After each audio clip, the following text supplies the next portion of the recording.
नमस्कार साथियों। आज बहुत दिनों के बाद मैं पुनः वीडियो के माध्यम से आप लोगों के समक्ष उपस्थित हुआ हूं और जब मैं आज बेसब्र हो गया तो मुझे आज वीडियो पे आना पड़ा। कारण सरकार की जो यह असहज सी नीति जो हमारे मस्तिष्क में समाहित नहीं हो पा रही है। सरकार जो बार बार शिक्षा का नाम लेती है और शिक्षकों के साथ नाइंसाफ़ी करती है, ये कहाँ तक जायज़ है। अभी कल ही मैंने एक वीडियो देखा यूट्यूब पे जिसमें कि एसटीईटी का नोटिफिकेशन आया हुआ था कि भाई एग्ज़ाम आपकी होगी। तो सवाल ये है कि एग्ज़ाम होगी तो आखिर क्यों होगी। एग्ज़ाम तो हमने दे दिया, अब हमें उसका रिजल्ट चाहिए।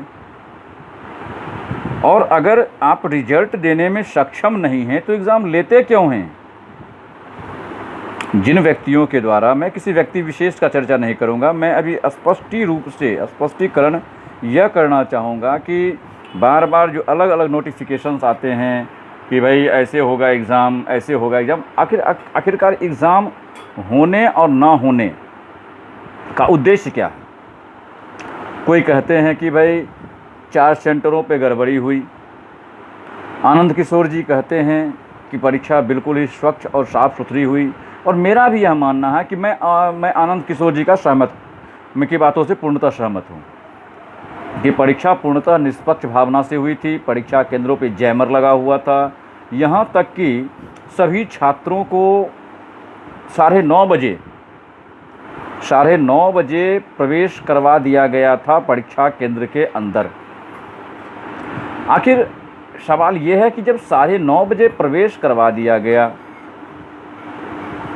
तो जो शिक्षा डिपार्टमेंट है, जो इनका शिक्षा विभाग है, यह उनकी गड़बड़ी है ना। कि अगर मान के चलिए कि प्रश्न पत्र 4 सेंटरों पे विलंब से पहुंचा, या ये कुछ कहते हैं कि क्वेश्चन आउट ऑफ सिलेबस है। आखिरकार जब ये सेटिंग करवा रहे थे क्वेश्चन का सेटिंग करवा रहे थे तो उस समय इन्होंने क्यों नहीं देखा उस चीज़ों को।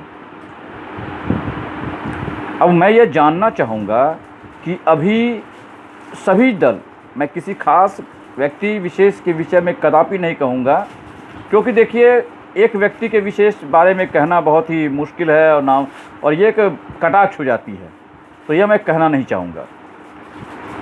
और चूँकि हम पढ़े लिखे हैं, शिक्षक हैं, शिक्षित हैं, तो कभी ऐसी प्रकार की अभद्र भाषाओं का प्रयोग नहीं करेंगे कि उन्होंने कैंसिल करवा दिया।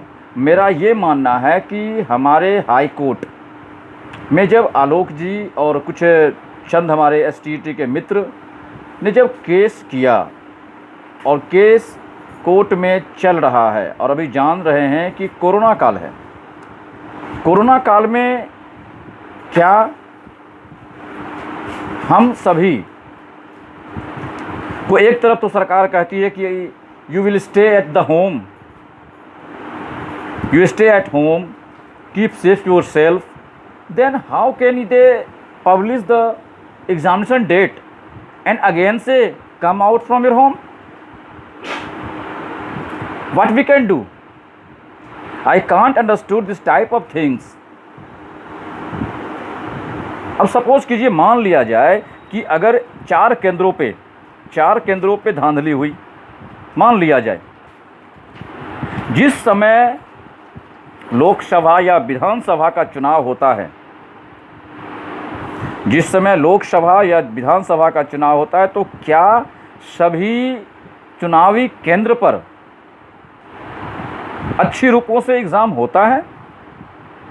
क्या सभी केंद्रों पर अच्छे रूप से शांतिपूर्ण कदाचार मुक्त चुनाव होता है? जी नहीं, कदापि नहीं होता है। कहीं ना कहीं अगर 10 जगह हो रहा है तो 2 से 3 जगह कम से कम कदाचार मुक्त नहीं, कदाचार युक्त चुनाव देखा जाता। तो क्या हम उस चुनाव केंद्र को कैंसिल कर दें? क्या हम उस चुनाव केंद्र को रद्द कर दें या टोटल चुनाव को ही रद्द कर दें? हम उस केंद्र को रद्द करते हैं और पुनः उस पर मतदान करवाते हैं, उस पर रीवोटिंग होती है, ठीक उसी प्रकार से जिस प्रकार से आनंद किशोर जी ने लिया। उनके मुताबिक 4 से 5 केंद्रों पे जहाँ पे धांधली हुई, जो आनंद किशोर जी नहीं कह रहे थे, जो उनके चंद जो कमेटी में गठित महानुभाव जो शामिल हुए थे, वे सभी जब इस प्रकार की बातों को कह दिए कि भाई परीक्षा में कदाचार युक्त परीक्षा हुई थी, आखिरकार उन्होंने बिहार सरकार के शिक्षा विभाग पे यह आरोप लगा दिया। एक तो बिहार में वैकेंसी निकलती नहीं, और जब निकलती है तो शिक्षा माफियाओं का जब रोटी और दाल नहीं चलता, जब उनके तेवर नहीं दिखाई पड़ते, तो वे नेताओं का सहारा लेते हैं और अपना रोटी सेकने का प्रयास करते हैं। आखिरकार यह शिक्षा कब बिहार की सुधरेगी? मैं पूछना चाहता हूं अपने देश के प्रधानमंत्री महोदय से, बिहार राज्य के मुख्यमंत्री महोदय से और बिहार के शिक्षा विभाग के सचिव आनंद किशोर जी से। आखिरकार सर, शिक्षा को कैसे आप आगे बढ़ा पाएंगे? शिक्षा को कैसे आप आगे बढ़ा पाएंगे जब आप शिक्षक ही नहीं ला पाएंगे? पहली बात, ये परीक्षा जो कैंसिल हुई, इसके पीछे मात्र एक ही उद्देश्य था कि अच्छे शिक्षकों को बहाल ना किया जाए, उन लोगों को बहाल किया जाए जो इनके पारिवारिक रूप से इनसे जुड़े हुए हैं, जो इनके अगवा भगवा के रिलेशन में लगते हैं। उनके पास 10 लाख 15 लाख का स्कीम होगा, उनको सेटिंग कर देंगे। तो आखिरकार सेटिंग कर देंगे तो फिर आप पहले सेटिंग कर लो ना। क्यों इतने तमाम शिक्षकों, जो हम शिक्षक जो प्राइवेट जीवन में जीकर अपने घर को, अपने परिवार को चलाते हैं, कभी आप हमारे स्थान पे आके देखिए कि हम पढ़ने के लिए कितने पैसे इन्वेस्ट करते हैं। कमाते हुए लर्न एंड अर्न का प्रोसेस हम लोग साथ में अप्लाई करते हैं। और मेरा ये हाल नहीं है, ये पूरे बिहार के शिक्षक का हाल है। क्योंकि बिहार में शिक्षा की जो दुर्गति हो रही है, बिहार में जो अब अच्छे शिक्षक नहीं मिल पा रहे हैं, उसका एक यही कारण है कि वे व्यक्ति सोचते हैं कि आखिरकार भाई अभी इसमें जाके भी क्या मिलेगा, इस डिपार्टमेंट में जाके भी क्या मिलेगा, हमारे पास तो पैसा है नहीं कि हम ज्वाइनिंग करेंगे, और अगर परीक्षा दे भी देंगे तो कोई ठीक तो है नहीं कि कैंसिल होगा कि क्या होगा। और देखिए, सबसे अहम बात, जिस प्रकार से जिन्होंने भी इस एसटीईटी परीक्षा को रद्द किया है, जिन्होंने भी इस एसटीईटी परीक्षा को रद्द किया है, मैं उनसे केवल एक ही सवाल पूछना चाहूँगा, केवल यह पूछना चाहूँगा कि आज जब 4 केंद्रों के कारण पूरी परीक्षा को रद्द कर दिया गया, जब 4 केंद्रों के कारण पूरी परीक्षा को रद्द कर दिया गया, तो लोकसभा और विधानसभा में होने वाले चुनाव में जो इतनी धांधलियां मचती हैं, इतने नोट बांटे जाते हैं, इतनी शराब की बोतलें खोली जाती हैं, इतनी शराब की बोतलें खोली जाती हैं, उनको आपने समापन करने के लिए क्या किया? क्या आप के जब चुनावी क्षेत्र में 3-4 जगह धांधलियां मचती हैं, तो क्या आप पूरे चुनाव को रद्द कर देते हैं, पुनः चुनाव करवाते हैं? जी नहीं, कदापि नहीं होता महोदय साहब। चूँकि हमारे खिलाफ आप लोग कोई भी कदम उठा सकते हैं, चूँकि आप जान रहे हैं इनके पास तो कोई व्यवस्था है नहीं, कोई उपाय तो है नहीं, इनके साथ कोई नहीं है, कोई नहीं है। और शिक्षितों का दर्द वही समझ सकता है जो शिक्षित होगा। अगर आज ऐसा हो जाए कि राजनीति में आने के लिए भी किसी प्रकार की क्वालिफिकेशन रखी जाए, हम एक स्कूल को चलाएंगे, हम एक छोटे से संस्था को चलाएंगे, तो हमारे पास क्वालिफ़िकेशन की मान्यता होती है, हमारे लिए लिखा जाता है कि qualification BA, BEd, MA, BEd.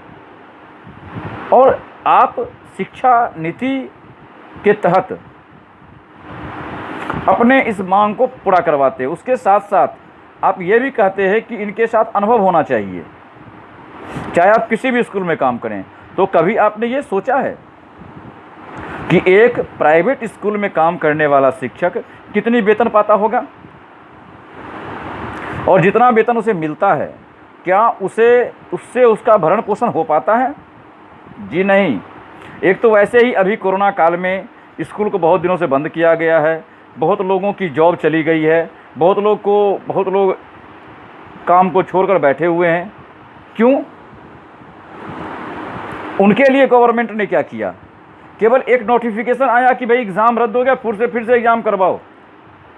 लोगों को, माननीय मुख्यमंत्री जी, लोगों को भोजन नहीं दिया जा रहा है, भोजन नहीं पूर रहा है। और आप अभी के इस दुर्काल में लोगों को क्या करना चाहते हैं? हम आपकी बातों को कदापि समझ नहीं पा रहे महोदय। हम केवल आपसे यही कहना चाहेंगे, स्पष्टीकृत हम स्पष्ट रूप से यही कहना चाहेंगे कि जब शिक्षा विभाग ने इसके प्रति एक उग्र कदम उठाया है, तो आप एक अच्छे बिहार की कल्पना नहीं कर पाएंगे, एक अच्छे बिहार की कल्पना नहीं कर पाएंगे। क्योंकि देखिए, शिक्षा से सद्विचार का उत्पन्नकरण होता है। शिक्षा जब आएगा तो अच्छे विचार उत्पन्न होते हैं। और जब शिक्षित ही नहीं रहेंगे, जब शिक्षा ही नहीं होगी, शिक्षित ही लोग नहीं होंगे, तो अच्छे व्यक्तियों का, अच्छे समाजविदों का, अच्छे शिक्षाविदों का कभी हम निर्माण नहीं कर पाएंगे। केवल कहने से नहीं होगा कि टीचर्स आर नेशनल बिल्डर, ये कहने से कुछ भी नहीं होगा। अतः मैं यह कहना चाहूँगा अंतिम निष्कर्ष के रूप में, माननीय महोदय, और बेगूसराय, बिहार, जहानाबाद, सीतामढ़ी, हरियाणा, जितने भी जगह के जो भी व्यक्ति हैं, मेरा एक विनम्र आग्रह है आपसे कि हमारे इन बातों पे थोड़ा ध्यान देने की कृपा करें। बिहार का भाग्य आपके हाथों में है, जनता ने आपको चुना है, तो उस चीज़ का एक ख्याल रखें और शिक्षा को आप थोड़ा आगे उच्च रूप में थोड़ा सोच कर देखें कि क्या यह परीक्षा रद्द करना उचित था या नहीं। क्योंकि निर्णय तो आपका सर्वमान्य होगा। और हम बिहार के सभी स्टेट अभ्यर्थियों से अनुरोध करते हैं कि माननीय मुख्यमंत्री जी, माननीय अन्य हमारे बिहार के जितने भी नेता हैं, चाहे वह पप्पू यादव जी हों, तेज प्रताप जी हों, तेजस्वी जी हों, या हमारे परम आदरणीय लालू प्रसाद जी, श्री राम विलास पासवान जी, चिराग पासवान जी, मैं किसी दल का विरोधी नहीं हूँ, मैं किसी दल का विरोधी नहीं, मैं केवल यही चाहता हूँ कि बिहार का विकास हो। और बिहार के विकास के लिए जो दल बिहार का विकास करेगा, हम उसके साथ हैं। बिहार का जो विकास करेगा, हम उसके साथ हैं। ना मैं किसी का विरोध करूंगा, ना मैं किसी का समर्थन कर रहा हूं। मैं केवल आज सीपीआई के कन्हैया जी भी दर्शन नहीं दे पा रहे हैं, जबकि वह एक छात्र हैं और छात्र की बातों को ध्यान नहीं दे पा रहे हैं। तो कहने का उद्देश्य यह है कि क्या मैं समझ रहा हूं कि उनको अभी कोरोना काल में आने में दिक्कत हो रही होगी, कोरोना काल में उनको आने की दिक्कत हो रही होगी, परंतु क्या लाइव भी नहीं आ सकते? क्या वे देश को यह, क्या माननीय प्रधानमंत्री हमारे, देखिए हम छोटे से शिक्षक हैं, हमारे पास ना तो माननीय प्रधानमंत्री जी का कोई साइट है, ना उनके तक हम अपना कुछ संदेश पहुंचा सकते हैं, परंतु जिनकी वहां तक पहचान है और पहुंच है, मैं उनसे विनम्र निवेदन करूंगा कि इस विचार को वहां पहुंचाया जाए क्योंकि अब शिक्षा के साथ राजनीति ना करें,